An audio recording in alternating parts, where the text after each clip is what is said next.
मची हुई थी। लोभ लालच का बोलबाला था और चारों तरफ बुराइयां हो रही थी। ऐसे हालातों के बीच एक ऐसी महिला थी जिसने खामोशी से समाज में अपनी पहचान बनाई, शासन किया और परिस्थितियां बदली। एक ऐसी विरासत छोड़ी जो 200 से अधिक सालों के बाद आज भी जिंदा है। अहिल्याबाई होलकर। महारानी अहिल्याबाई होलकर एक दूरदर्शी रानी थी जो 18वीं शताब्दी में आस्था और लोगों की सबसे बड़ी संरक्षक की तरह सामने आई। वे ऐसी शासक थी जो अपने समय से बहुत आगे थी। नमस्ते, मैं प्रकृति प्रिया सचिन अडुकर महारानी देवी अहिल्याबाई होलकर जी के जयंती अवसर पर आपके सामने कुछ बातें बताने वाली हूँ।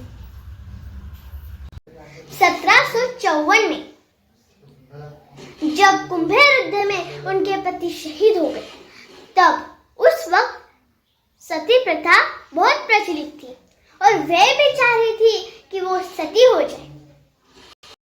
लेकिन उनके जो ससुर जी थे उन्होंने मना किया कि आगे जाके उनके जो ससुर जी थे मल्हारराव होलकर, उन्होंने मना किया कि आगे जाके जो है साम्राज्य आपको संभालना है। लेकिन उसके 12 साल के बाद उनके ससुर जी की मृत्यु होगी। उसके 1 साल के बाद उनके बेटे की भी मृत्यु हो गई और आखिर में 1767 में उनको वो साम्राज्य संभालना पड़ा। और वो जब इंदौर की महारानी बनी, तब जो आसपास के पेशवा थे, राजा थे, उनको ये रास नहीं आया कि एक स्त्री, एक महिला गद्दी पर बैठ गई। तो उन्होंने एक साजिश रची कि हम जो है आक्रमण करते हैं, कमजोर है यहाँ की रानी, और ये साम्राज्य, ये है वो साम्राज्य, हम हथिया लेते हैं। और इसी साजिश के साथ वो अपनी सेना को लेके इंदौर के पास पहुंच गए। तो अब क्या किया जाए? तो महारानी अहिल्या देवी ने अपने सेनापति तुकोजीराव के साथ में एक चिट्ठी भिजवाई और वो चिट्ठी उन्होंने खुद लिखी थी।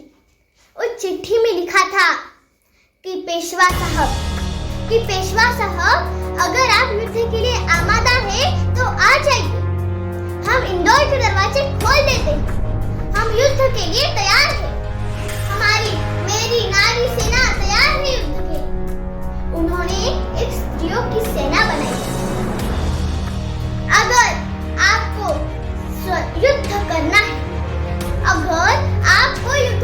है, तो आ जाइए, हमारी नारी सेना तैयार है युद्ध करने के लिए। लेकिन सोचिए, अगर आपने हमें हरा दिया तो समाज क्या कहेगा, लोग क्या कहेंगे, इतिहास क्या कहेगा कि एक कमजोर स्त्री जो शोक में डूबी हुई थी, उसे हरा दिया और महान बन गई।